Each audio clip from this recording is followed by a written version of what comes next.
함께 한 목소리로 1절, 2절 읽습니다.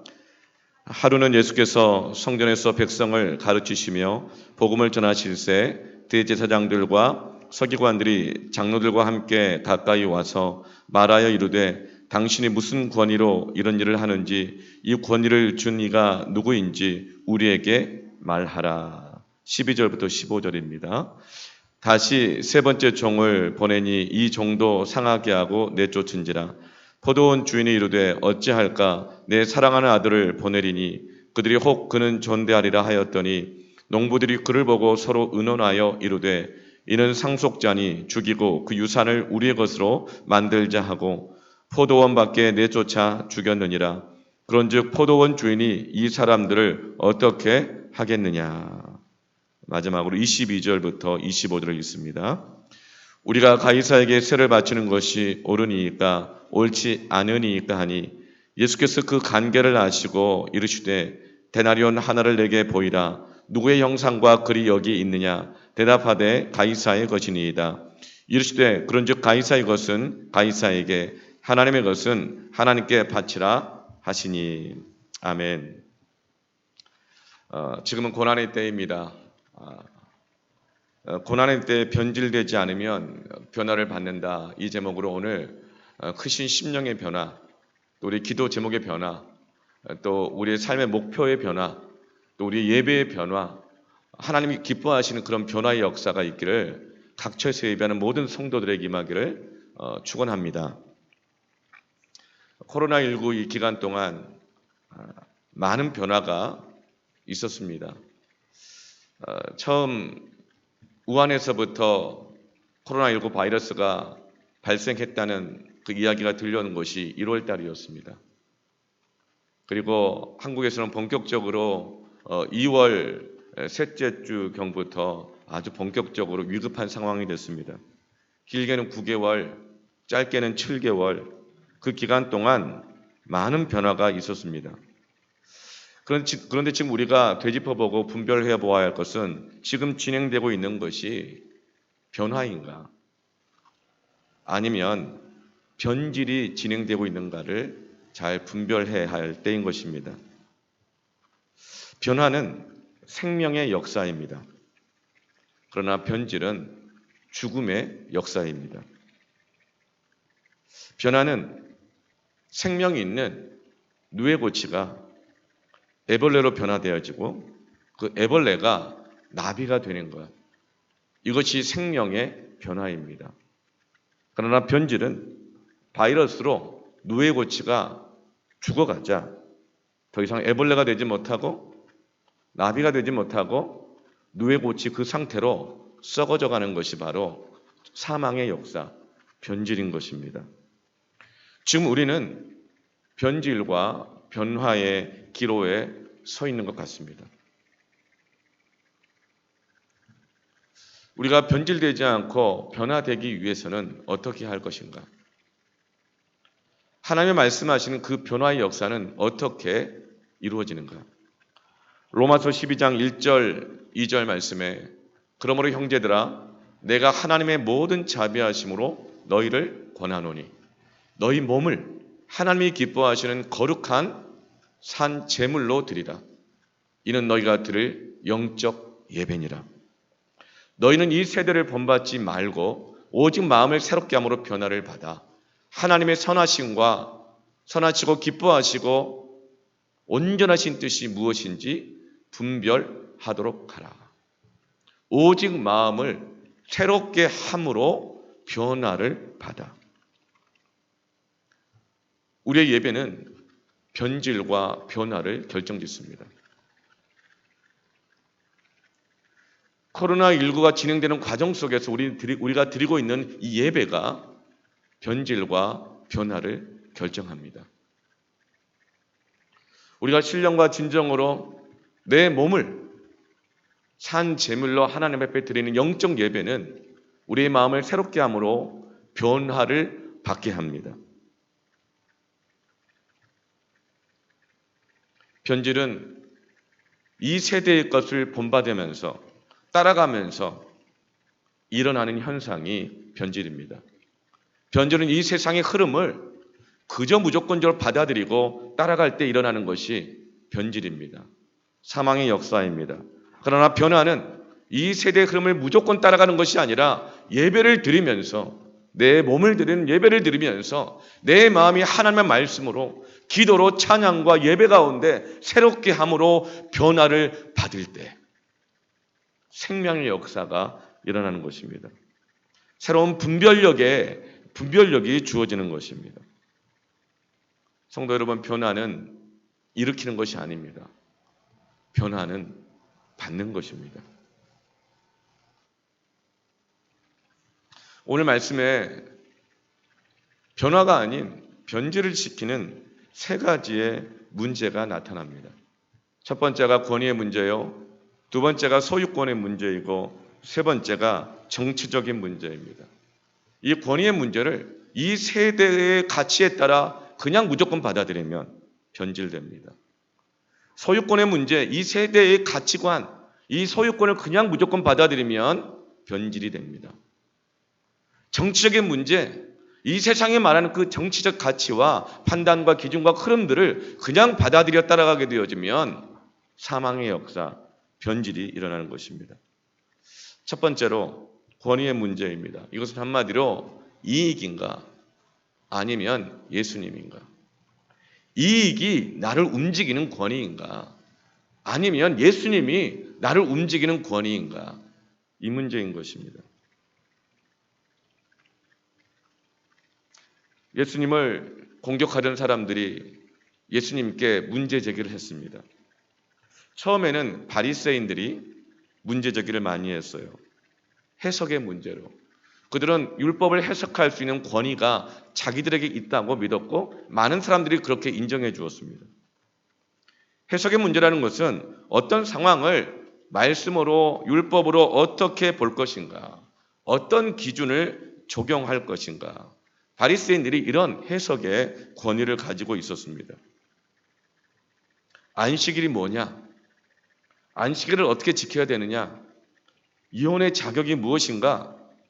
많은 사람들이 그 질문을 해왔습니다.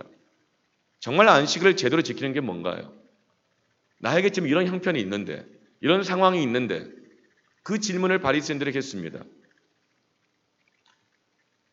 가정생활을 하다가 부부간에 불화가 일어나거나 서로 마음에 안 맞는 게 생기면 헤어지고 싶고 갈라지고 싶은데 어떤 것이 하나님의 뜻입니까? 어떤 것이 기준입니까? 이렇게 질문할 때 바리새인들이 그 해석의 권위를 가지고 있었습니다. 그런데 질문하는 사람들이 돈을 주거나 자기에게 더 잘해주거나 자기에게 가까운 사람이거나 자기에게 유리하거나 이익을 주면 그 사람을 위해서 좋게 이야기해주고 전혀 그런 이익을 주지 않으면 엉터리로 해석해주고 대답해주는 거예요. 바리새인들이 안식일 문제와 이혼 문제로 예수님과 그렇게 치열하게 논쟁하고 문제 제기했던 이유가 뭡니까? 바리새인들이 자기 이익과 관련되어 있기 때문에 그런 것입니다. 오늘날 대한민국 안에 일어나는 수많은 분열의 양상들 지금 다 자기 이권 문제 아닙니까? 예수님이 십자가 지시기 전에 이제 예루살렘 성에 입성하시고 성전에 들어오셔서 엉망이 되어 있는 강도의 구렬이 되어 있는 기도는 다 없어져 버리고 편리주의와 자기 이익으로 가득 차 있는 성전을 정화시키십니다. 그리고 나서 성전에서 말씀을 가르치십니다. 그리고 그 말씀을 이제는 많은 사람들이 받아들이고 듣게 됩니다. 그러자 이번에는 1절에 대제사장과 사두개인과 서기관, 장로들이 때로 몰려와서 예수님께 문제 제기합니다. 길길이 날뛰입니다. 왜 어떤 문제 제기를 하고 있는 걸까요? 2절을 보면 마라에 이르되 당신이 무슨 권위로 이런 일을 하는지 이 권위를 준 이가 누구인지 우리에게 말하라. 당신이 성전 안에서 이렇게 성전을 정화시키고 자기들이 이익을 얻었던 상인들 모두 다 내쫓아버리고 성전 안에서 말씀을 지금 가르치고 있는데 무슨 권위로 성전 안에서 누구 허락받고 여기에서 이런 일을 하며 이런 설교를 하고 있느냐, 가르치느냐. 한마디로 말하면 이곳은 자기들의 영역이라는 것입니다. 결국 대제사장, 사두개인, 서기관들, 장로들은 겉으로는 하나님의 뜻이라고 말하면서도, 겉으로는 성전이라고 말하면서도 속으로는 자기 이익에 매달려 있었던 것입니다. 하나님의 일을 들먹이면서 자기의 권위, 자기의 이익을 추구할 때 변질된다는 것을 말씀해주고 있는 것입니다. 그러자 예수님이 역으로 다시 질문하십니다. 그들의 질문 안에 감춰져 있던 그들의 본질을 드러내기 위해서예요. 4절 말씀에 요한의 세례가 하늘로부터냐 사람으로부터냐. 세례 요한이 얼마 전에 죽었어요. 순교를 당했어요. 그런데 요한의 세례, 요한의 이 사역이 사람으로부터 난 것이냐, 그 권위가, 아니면 하늘로부터인 것이냐. 요한의 세례가, 그 사역이 많은 사람들이 따르고 인정해 주니까 그것이 권위가 있는 것이냐, 사람들이 인정해 줬기 때문에 세례 요한의 사역에 권위가 있는 것이냐, 아니면 하나님께서 인정해 주셨기 때문에, 맡겨주셨기 때문에 그것이 권위가 있는 것이냐, 이렇게 역으로 질문하셔요. 어려운 딜레마에 빠질 수 있는 것이죠. 왜냐하면 만일 하늘로부터라고 하면 하나님이 주신 것인데, 세례 요한이 그 사역하다가 헤롯에게 잡혀가고 억울하게 감옥 가고 구속당하고 심지어는 반역죄로 사형 선고를 당할 때 하나님으로부터 온 것이라고 한다면 너희들 왜 가만히 있었냐? 대제사장들, 사두개인, 서기관들, 장로들 왜 가만히 있었느냐? 그렇게 말하면 할 말이 없는 거죠. 또 사람으로부터라고 한다 그러면 당시 대다수의 사람들은 세례 요한을 선지자로 믿고 인정해 줬어요. 그런데 사람으로부터라고 말을 한다면 오히려 또 하나님의 일을 모독했다고 돌로 칠 거예요. 이런 딜레마에 빠진 대제사장, 사두개인, 서기관, 장로들이 뭐라고 대답합니까? 7절에 대답하되 어디로부터인지 알지 못하노라 하니. 예수님께서 지금 무엇을 드러내고 계십니까? 이런 종교 지도자들 안에 있는 외식. 늘 입으로는 성전 안에서 어떻게 이런 일이, 성전 안에서 어떤 권위로 이런 일을 해야 되는가. 늘 입으로는 하나님의 일을 떠들어대면서도 자기들에게 불리하면 침묵하는 거예요. 비겁한 침묵이죠.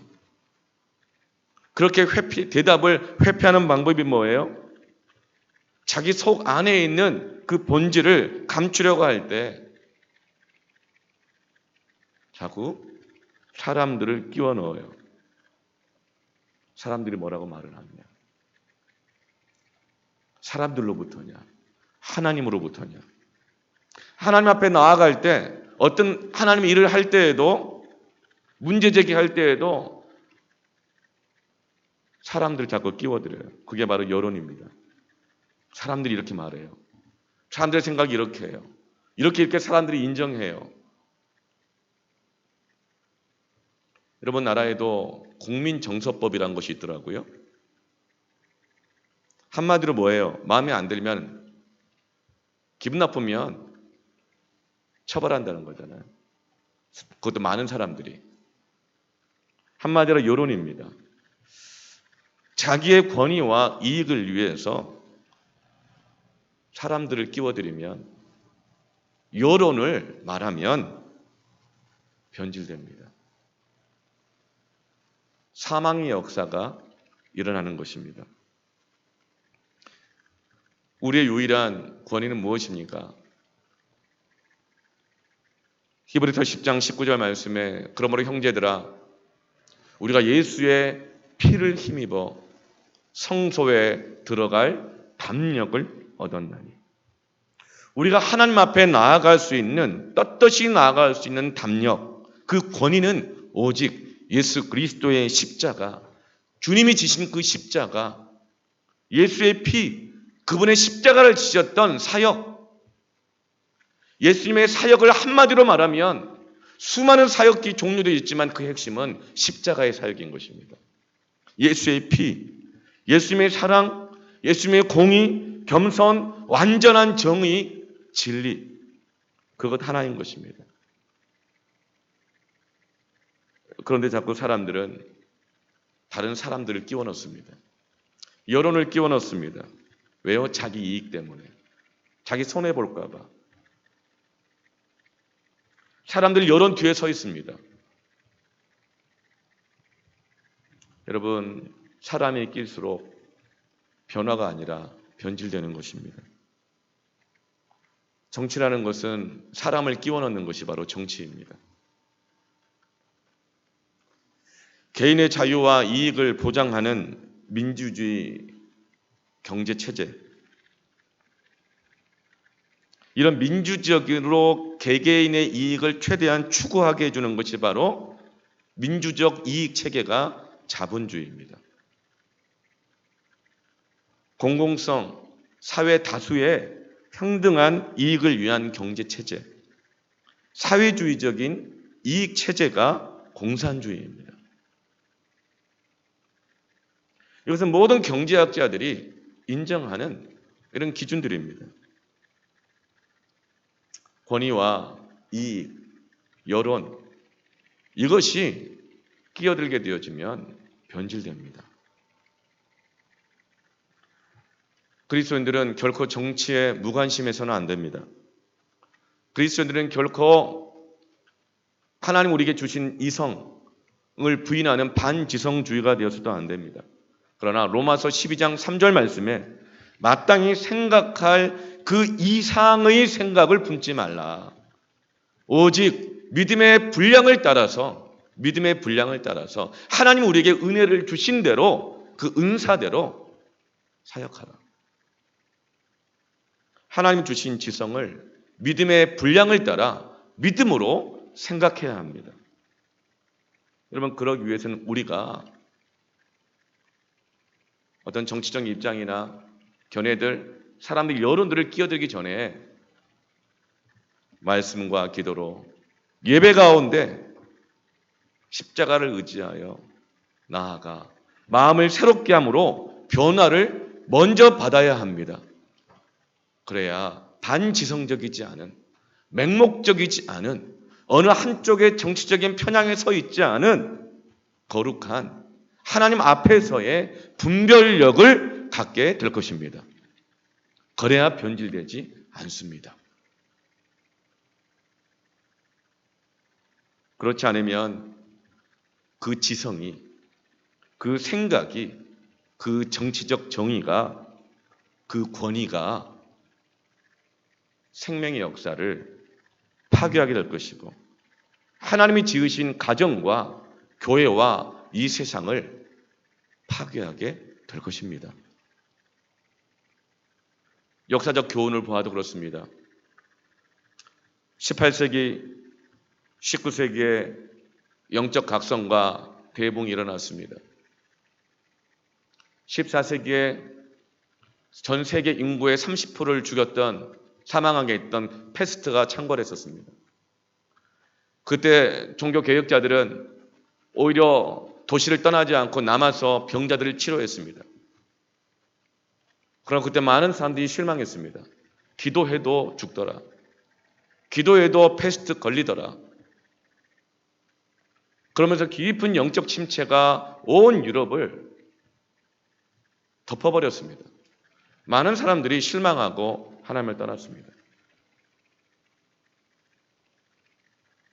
그러나 그때 하나님께서 남아있는 자들을 통하여서 기도하게 하시고 하나님의 재난을 허락하신 그 이유를 하나님께 묻기 시작하고 예배 가운데 분별하기 시작하면서 놀라운 변화의 역사가 일어나기 시작한 것입니다. 변화를 받게 되었습니다. 그것이 바로 18세기, 19세기에 영국과 북미의 영적 대각성과 부흥이었습니다. 그들은 변화를 일으키는 것이 아니라 변화를 받았습니다. 그러자 사회 안에 변화가 일어났습니다. 감옥이 사라지고, 감옥 안에 죄인들이 사라지고, 병자들이 고침을 받게 되어지고, 가난한 자와 부한 자가 함께 친구가 되어지고, 영국에는 피 흘리지 않는 혁명이 일어나게 되어지고, 변화가 일어났습니다. 그래서 그때 기독교인들은 생각했습니다. 기도했기 때문이다. 기도했기 때문이다. 그러나 이것이 산업혁명으로 이어지면서 교회가 부유해졌어요. 그러면서 이 모든 부유하게 된 것은 교회 때문이다. 기도했기 때문이다. 교만해졌어요. 그러면서 점점 교회는, 성직자들은, 일반 성도들까지 신앙을 통한 이익을 추구하기 시작했습니다. 그래서 이익을 든다고 하면 어지간히 쫓아갔고 권위로 인정해주고 세워졌어요. 그러면서 변질됐습니다. 산업혁명을 통해서 경제적 부유함과 과학의 발달과 이성주의가 아주 부흥을 했습니다. 그러면서 똑똑한 사람들이 이렇게 말합니다. 봐라, 하나님 때문이 아니다. 과학의 힘이다. 인간의 이성의 힘이다. 그러면서 교만해졌어요. 그리고 이 인간의 교만은 욕심의 팽창으로 나타납니다. 욕심이 팽창하기 시작하면 이해관계에 따라 충돌이 일어나기 시작하는 거예요. 그것이 바로 세계 1차 대전, 2차 대전입니다. 세계 1차 대전 1914년도 19세기의 영적 대각성 이후로 나타났습니다. 900만의 유럽 인구가 사망했습니다. 그러나 인간의 이 교만과 욕심은 줄어드는 법이 없어요. 1939년 독일, 1937년 일본에 의해서 세계 2차 대전이 또다시 충돌로 일어납니다. 그때는 7천만 명이 전쟁으로 죽습니다. 폭탄은 예배당을 피해가지 않았습니다. 총알은 기도하는 사람을 피해가지 않았습니다. 심지어는 카톨릭 교황이 히틀러를 지도자로 세웠습니다. 사람들은 혼란스러워했어요. 하나님은 살아계시는가? 오히려 신앙이 칼이 되어, 교회가 칼이 되어서 이 사회를, 나라와 민족을 죽이는 것 같아요. 과학과 문명이 폭탄이 되고 화학무기가 되어서 수많은 사람을 죽이고 전쟁의 모순과 전염병으로 7천만 명이, 900만 명이 죽어나가는 거예요. 여러분, 종교 지도자라 하더라도, 교황이라 하더라도, 목사라 하더라도, 대통령이든 총리든 장관이든 과학자든 검사든 의사든 하나님 주신 그 권위를 자기의 이익으로 추구하면 변질이 일어나는 것입니다. 사망의 역사가 일어나는 것입니다. 예수님은 무슨 권위로 성전에서 가르치시는가? 8절 보면 예수께서 이르시되 나도 무슨 권위로 이런 일을 하는지 너에게 이르지 아니하리라 하시니라. 예수님은 무슨 권위로 내가 이렇게 하는지 설명하지 않습니다. 설득하지도 않습니다. 왜요? 예수님이 권위이시기 때문에. 예수님이 무엇과도 비교할 수 없는, 대체할 수 없는 유일한 권위이기 때문에. 여러분, 이익이 여러분의 권위입니다. 여러분 움직입니까? 세상의 정치적인 어떤 힘들이 여러분의 이 예배를 움직입니까? 우리 교회를 움직입니까? 예수님이 대답하시지 않는 것은 결코 그런 권위들과 그런 이익들과 비교할 수 없고 너희들은 그것에 의해서 움직이면 안 된다. 유일한 권위는 예수 그리스도이십니다. 하나님과 나 사이에, 하나님과 내 가정 사이에, 우리 교회 사이에 여론이든 어떤 신념이든 과학, 종교, 어떤 이익이든 그것을 끼워 넣지 마십시오. 오직 예수 그리스도를 통해서만 우리는 하나님 앞에 담대히 나아가는 것입니다. 지금은 우리가 비대면으로 예배를 드린다고 하잖아요. 하나님께 나아가잖아요. 근데 여러분 생각해 보면 창세 때부터 지금까지 에덴 동산 빼놓고는 늘 비대면이었습니다. 하나님을 늘 비대면으로 대면했어요. 어떻게 해요? 말씀을 통해서, 성령의 임재를 통해서, 지금은 예수 그리스도의 십자가의 피를 의지해서 비대면이지만 담대하게 담력을 얻어 하나님을 대면하여 예배하는 것입니다. 그런데 그 하나님과 나 사이에 다른 어떤 것을 끼워 넣어서 그것으로 움직인다고 한다면 그것이 우리의 예배를 변질시킵니다. 우리의 모든 것들을 파괴합니다. 예배가 파괴되면, 변질되면 모든 것이 다 파괴되고 변질되는 것입니다. 두 번째로 소유권의 문제입니다. 이것은 내 것이냐 하나님의 것이냐 이 문제인 것이죠.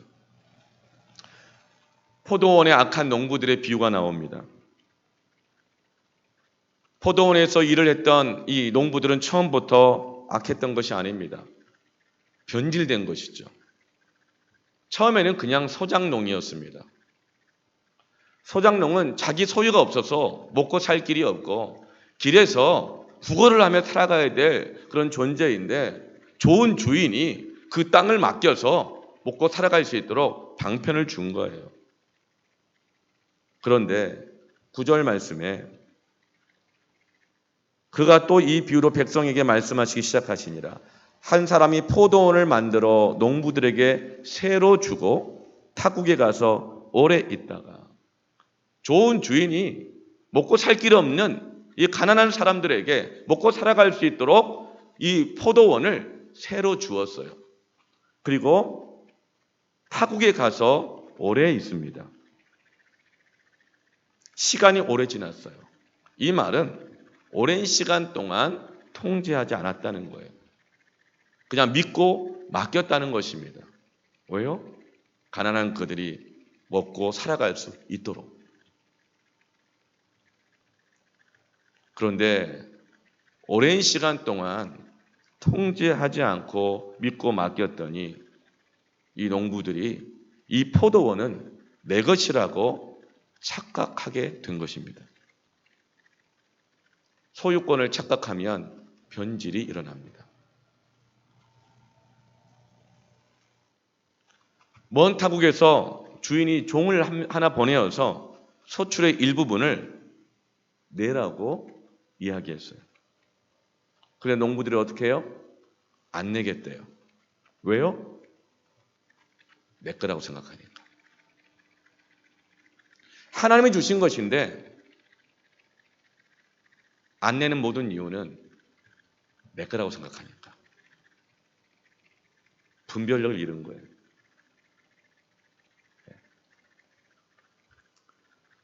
그러자 이 주인이 종을 3번 보냅니다. 첫 번째 종을 보내었어요. 그런데 농부들이 한 사람이 아니에요. 농부 한 사람이 아니에요. 농부들이 담합을 해서 자기들의 이익과 소유권을 지키고 주장하기 위해서 주인이 보낸 종을 몹시 때렸어요. 그리고 내쫓아버려요. 주인이 두 번째 종을 보냅니다. 그래서 이번엔 때리고 능욕을 했어요. 수치심을 주는 거예요. 비방하는 거예요. 또 내쫓아버렸어요. 세 번째 주인이 또 다시 종을 보내었더니 이번에는 그를 상하게 하고 상처를 줘서 육체든 마음이든 도무지 다시는 일어설 수 없도록 상하게 하고 내쫓아버렸어요. 그런데 주인이 어떻게 합니까? 마태복음 20장에 보면 같은 비유를 이렇게 말합니다. 당시에 이 주인은 이 종들을 진멸할 힘이 있었다고 나와 있어요. 진멸할 힘이 있어요. 그런데 군대를 보내서 잡아가두거나 쫓아내지 않았어요. 13절에 포도원 주인이 이르되 어찌할까?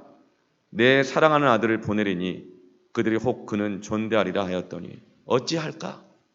이 주인이 힘을 쓰지 않고 고민해요.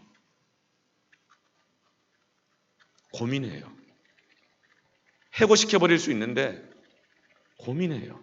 어찌할까? 그러다가 한 가지 방법을 내요. 사랑하는 아들을 보내겠다. 그러면 이들이 내 마음을 알겠지. 이들이 이제는 알아서 선대하겠지. 잘 하겠지. 이 아들이 누구예요? 예수님이에요. 아들을 희생시키는 거예요. 그런데 농부들이 어떻게 합니까? 14절에 농부들이 그를 보고 서로 의논합니다.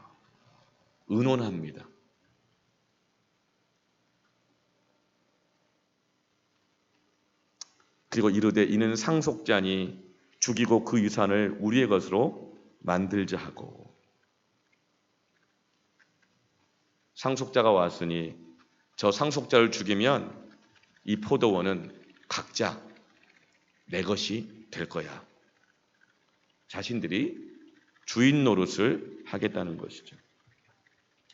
주인의 선함을 물러보는 거예요. 여러분, 갑질 일이 있다 그러지만 을질이에요.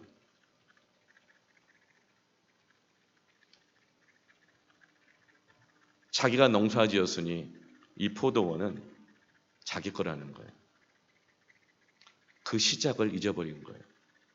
자기의 위치를 잊어버린 거예요. 여러분, 착각하면 변질이 일어납니다.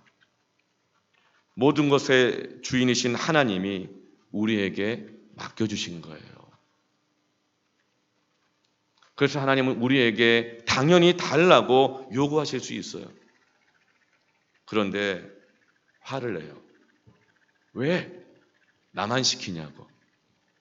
왜 내 시간인데, 내 재산인데 왜 내 것을 건드리느냐고.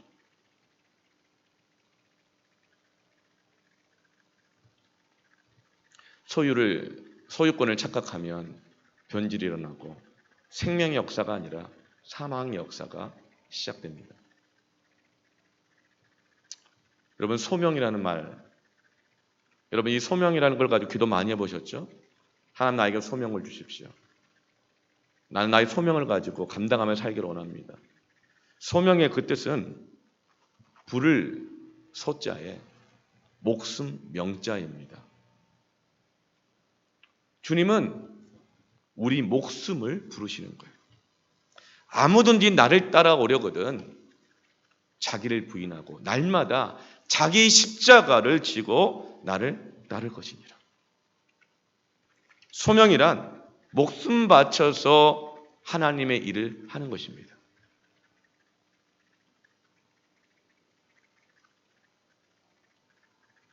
예배가 소명이면 예배의 목숨을 바치는 거예요.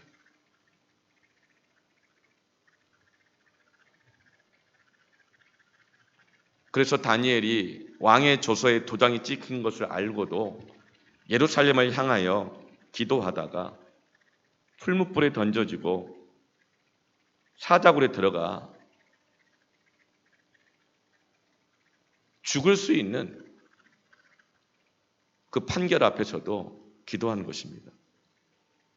기도는 다니엘의 소명이었어요. 다니엘이 가지고 있었던 믿음, 그것은 기도하면 사자굴에 던져져도 사자가 잡아먹지 않을 거야. 기도하면 코로나 바이러스가 다 비껴갈 거야. 기도하면 풀무불에 던져져도 타 죽지 않을 거야. 그런 믿음이 아니라 다니엘의 믿음은 기도가 소명인 믿음인 것입니다. 예배가 소명인 믿음인 거예요. 그래서 전에 하던 대로 하루에 3번 윗방에 올라가 예루살렘을 향하여 문을 열고 기도하는 것입니다. 사도 바울의 소명, 그의 소명은 전도의 소명이었어요. 나의 달려갈 길과 주 예수께 받은 사명, 곧 하나님의 은혜의 복음을 증거하는 일을 마치려 하면은 나의 생명을 조금 더 귀한 것으로 여기지 아니하노라.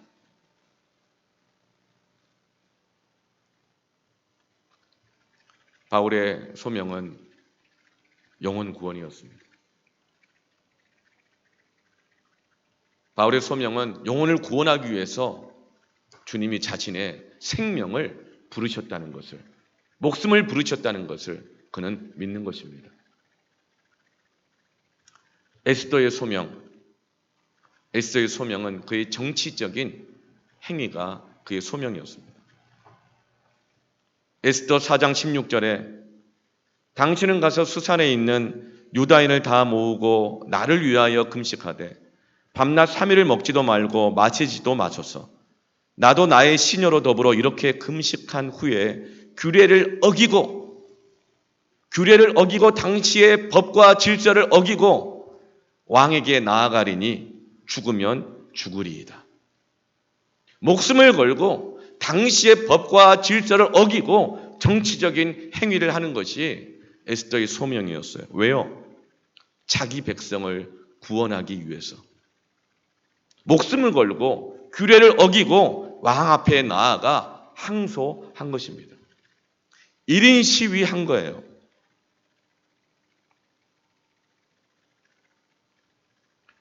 이것은 남의 생명을 위험에 빠뜨리는 것이 아니라 자신의 생명을 드리는 것이 그들의 소명입니다. 다니엘의 소명이요, 바울의 소명이요, 에스더의 소명인 거예요. 그게 땅끝까지 복음을 전하여 수많은 영혼들을 구원하게 하신 것이고, 그 소명이 다니엘과 세 친구들로 하여금 왕조가 3번 바뀌면서도 이스라엘 백성들이 살아남게 했고, 그들이 왕조가 3번 바뀌면서도 그들이 정치적인 위치 속에서 하나님의 영광을 나타내고 제국의 왕들이 하나님을 인정하고 찬양하게 한 변화의 역사를 일으킨 것입니다. 에스더의 이 소명이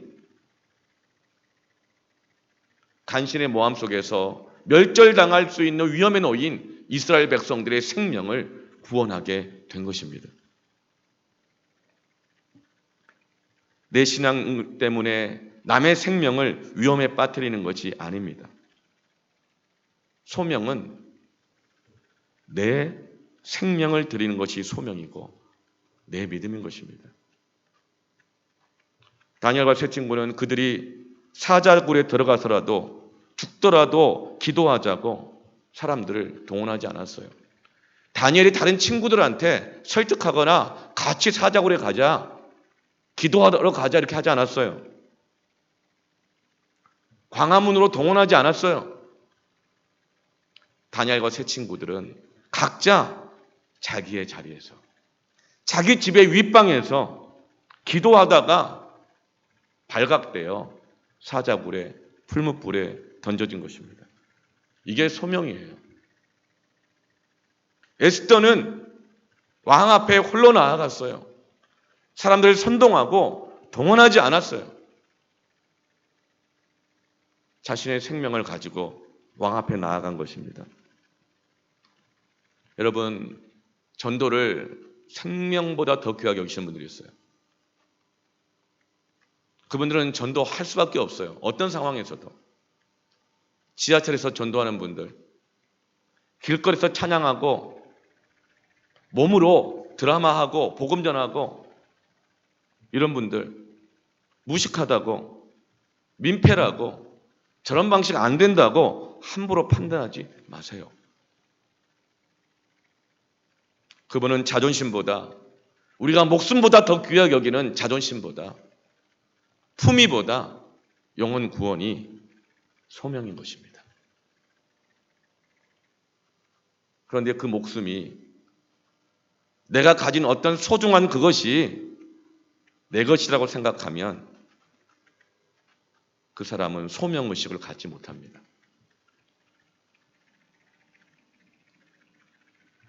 여러분, 소명은 내 목숨이, 내가 가진 모든 것이, 그 소유권이 주님께 있다는 것을 믿는 것입니다. 이 소유권을 착각하면 소명이 변질됩니다. 이 소유권을 착각하면 우리 신앙이 변질됩니다. 이 소유권을 착각하면 우리의 모든 종교적인 행위가 변질됩니다. 이 사회에서 저마다 자기의 소명들이 있습니다. 모든 직업은 하나님이 주신 것이라는 것을 사람들은 압니다. 그런데 소명이 없으면 모든 이 세상의 권위와 역할들이 다 변질됩니다. 사랑하는 성도 여러분, 소명을 갖기를 바랍니다. 허탄한 말장난에 소명의 가치를 혼동하거나 잃어버리지 마시길 바랍니다. 하나님의 역사는 소명으로 살아가는 자들을 통하여서 변화가 일어났습니다. 찬송가 94장 1절에 주 예수보다 더 귀한 것은 없네. 이 세상 부귀와 바꿀 수 없네. 영 죽은 내 대신 돌아가신 그 놀라운 사랑 잊지 못해.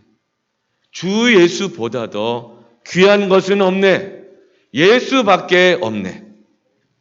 3절에 주 예수보다 더 귀한 것은 없네. 이 세상 행복과 바꿀 수 없네. 유혹과 핍박이 몰려와도 주 섬기는 내 맘 변치 못해. 세상 즐거움 다 버리고 세상 자랑 다 버렸네. 주 예수보다 더 귀한 것은 없네. 예수 밖에는 없네. 아멘.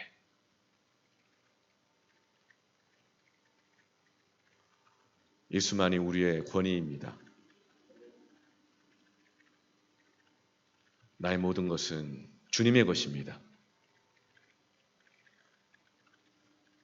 세상의 행복한 것, 편안한 것, 세상에 말하는 그 권리들,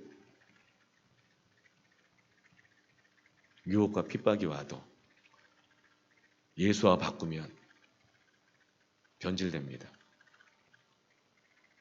오직 예수 그리스도만 우리의 권위인 것을 믿습니다. 세 번째로 정치적인 문제입니다. 정치적인 문제로 문제 제기합니다. 이들이 함정을 파는데요.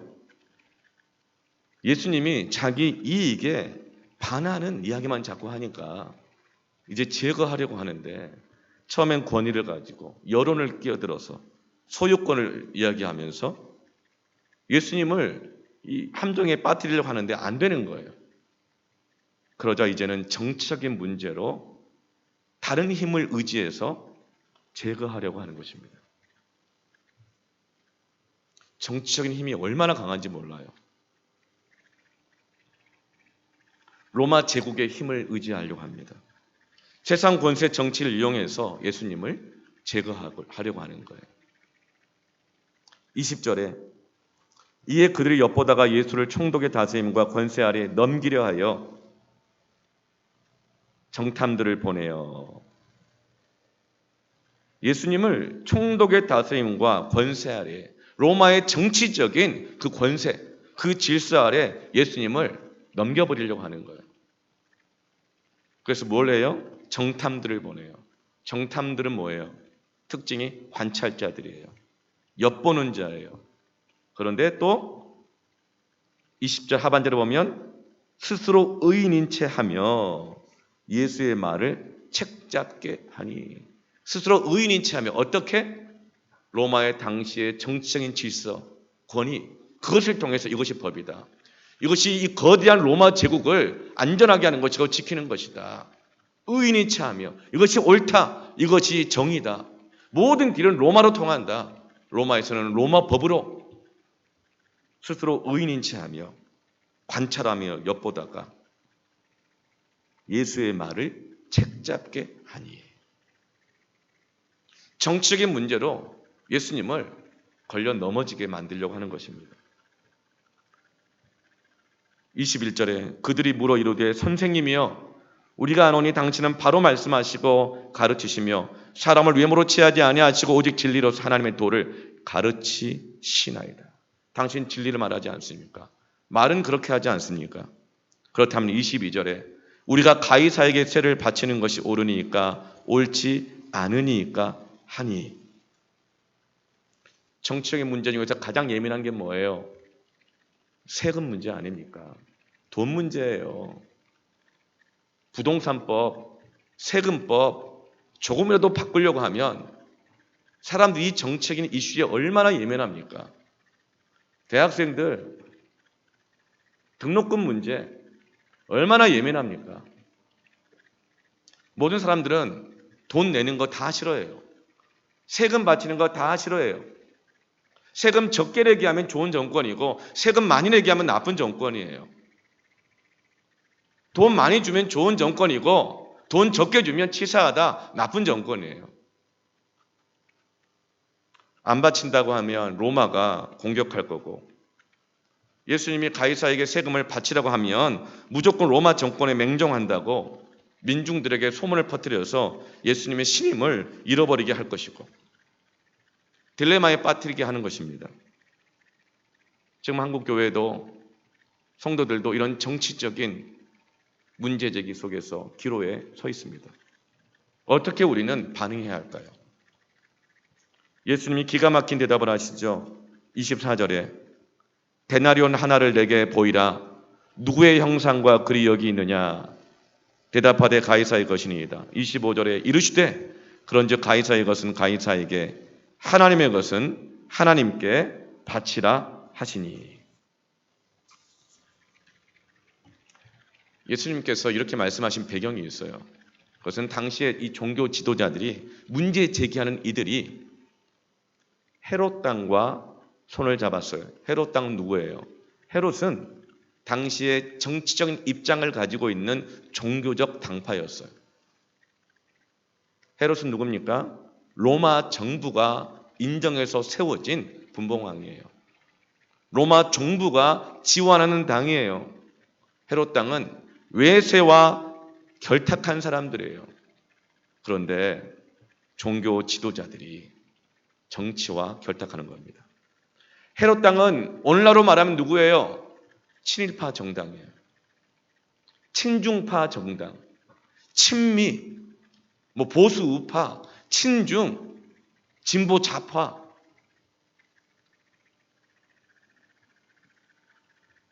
종교 지도자들이 정치 세력과 결탁해요. 입만 열면 애국, 국민, 하나님 하지만 사는 것은 세상 방식 그대로예요. 자기에게 이익이 되면 헤롯과도 손잡아요.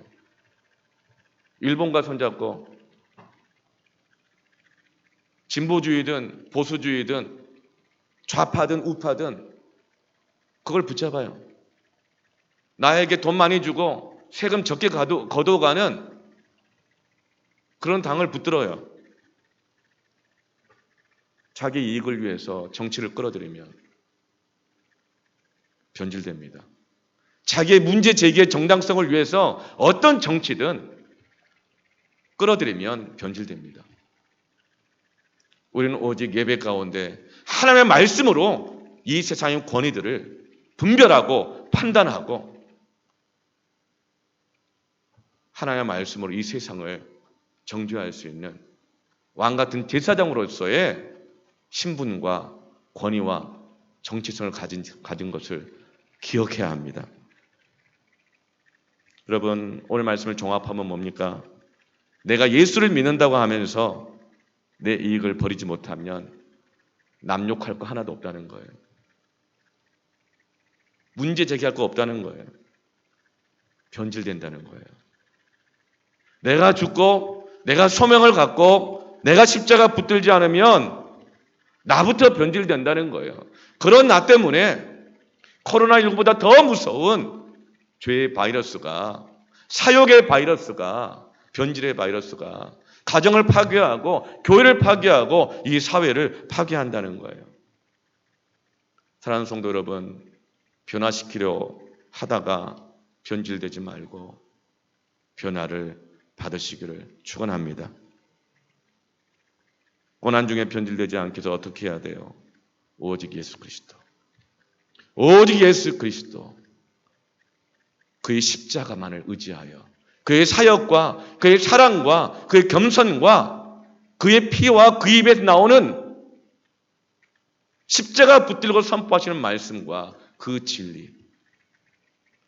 여론들 뒤에 숨어 있지 않고 안전지대 뒤에 숨어 있으면서 나는 조금 더 손해 안 보면서 생명을 내 걸만한 가치도 가지고 있지 못하면서 안전지대에서 이 말 저 말하고 문제 제기하고 변화시키겠다고 하는 것이 아니라 오직 예수의 십자가 붙들고 그 어떤 것도 하나님과 나 사이에 끼워 넣지 않고 예수 그리스도만 우리의 주인이요 권위가 되어야 할 줄로 믿습니다. 그래서 내가 착각하지 말아야 돼요. 분별력을 가져야 돼요. 가이사의 것은 가이사에게, 하나님의 것은 하나님에게 드리라. 얼마나 힘든 거예요. 차라리 가이사 쪽에 편에 드는 것, 차라리 그냥 무조건 하나님 편에 드는 것, 종교적 입장에 서는 것, 한쪽에서만 욕먹죠. 그러나 이 세상에서 감당해야 될 사회적인 공공성, 책임, 정의를 다 감당하고 그러나 하나님께 드려야 될 것은 하나님께 드리고 이 기로에 있는 거예요. 여기에 뱀 같은 지혜가 필요하고 비둘기 같은 순결함이 필요한 것입니다. 이중적 헌신이 필요한 거예요. 소명을 가지십시오. 이 소명을 가질 때, 십자가를 지고 갈 때 변질되지 않고 하나님의 나라를 이루게 될 것입니다. 아멘.